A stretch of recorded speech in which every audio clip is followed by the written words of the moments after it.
Daily routine आज म तपाईँहरूलाई देखाउनेछु मेरो डेली ब्लग। सो वेलकम छ मेरो डेली ब्लगमा। अनि म चाहिँ बिहान बिहानै उठ्छु। बिहान बिहान भन्नाले 6:30 बजिहाल्छ उठ्न है। अनि म उठ्दासम्म त मेरो सासू मम्मीले अब चिया चिया पकाएर घर कुचो ल्याएर भ्याइसक्नुहुन्छ। अनि म उठेपछि मैले फेरि तातो पानी तताएर खान्छु। पानी खाइसकेपछि म लाग्छु भान्सातिर। भागो बाल्नको लागि दाउरा लिन जानु पर्यो। त्यसपछि भात बसालेर दाल बसालेर म चाहिँ पानी खान थाल्छु। तातो पानी खानु पर्यो नि त होइन, पेट खराब हुन्छ फेरि। अन्त सब्जी थियो बोडी घरमै फलेको, कस्तो कस्तो भइसक्यो राम्रो राम्रो हेरेर बनाएँ। अनि बजै पनि माथि घरबाट गोठमा हुनुहुन्छ नि त होइन, गोठबाट आइसक्नु भयो दुध लिएर। अनि म चाहिँ खाना पकाउनतर्फ लाग्छु। भात चाहिँ पाकिसक्यो होइन।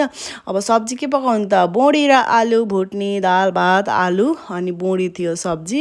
अनि आज चाहिँ म यो कराईमा बनाइराखु होइन। मलाई यो कराईमा बनाउन मन लाग्यो, कस्तो राम्रो देखिन्छ र कस्तो मन लाग्थ्यो मलाई आज यही कराईमा बनाउँछु भनेर बनाएको। सो देख्न सक्नुहुन्छ। अनि हाम्रो मेरो खाना पकाएर मैले काम भ्याएपछि अर्को काम सुरु भयो। सबैजनाले धान खाएर कुटाएर भ्याइसक्नु भयो होला है।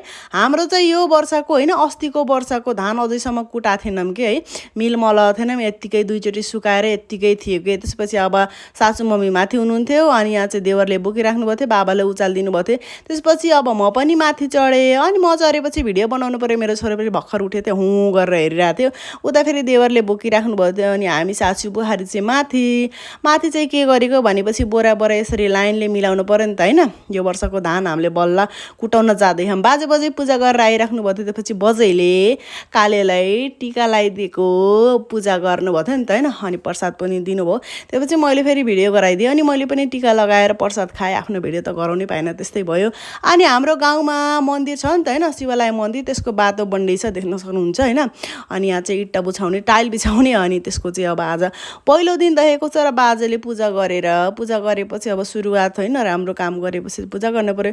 अनि उहाँ चाहिँ हुनुहुन्छ ठेकेदारलाई टिका लगाइदिने। त्यसै ठेकेदारलाई लगाएपछि होइन, अब धेरै केटाकेटीहरू सबैजना थिए होइन, सबैले टिका लाउने प्रसाद खाने भनेर सबैले बाँड्नुभयो। त्यसपछि फेरि म गएँ, एकछिन तल झर्थेँ एकछिन माथि झर्थेँ होइन। अनि सबै लोड गरेर भ्याइयो हाम्रो है। अब लोड गरेर भ्याइएपछि त अनि बाबा र मम्मी खाना खाएर जानुभयो मिलमा। अनि मेरो घरको काम फेरि सुरु भयो। माथि चाहिँ छोरो उठेर तल गएको थियो, म चाहिँ नुहाइधुवाइ गरेर माथितिर गएँ। माथि फेरि अब कोठा मिलाउनु पऱ्यो, रुम मिलाउनु पऱ्यो है। छोरो चाहिँ उठेर पङ्खा चाहिँ बन्द गर्छ होइन, अब बिछाउन यताउता त मिलाउन सक्दैन। अनि आजभोलि हामी हलमा सुत्छौँ होइन। यो चाहिँ हल कोठा रहेको छ। हलमा शीतल लाग्छ, मजा आउँछ, ठन्डी ठन्डी हुन्छ। अनि मैले टक्क मिलाएँ सबै। अब यतिको मिलाइसकेपछि अब छोरो स्कुल पठाउँछु, नभए छोरो खेल्न गयो, टक्क कोठा सफा गरी सबै मिलाऊ होइन। अब सबै मिलाउँदासम्म त राम्रै हुन्छ, छोरो आयो भने सबै बर्बाद गर्छ कि। अब मिलाइसकेपछि पोछा लाउनु पऱ्यो। मैले खासै त्यसरी पोछा त लगाइराख्दिनँ होइन।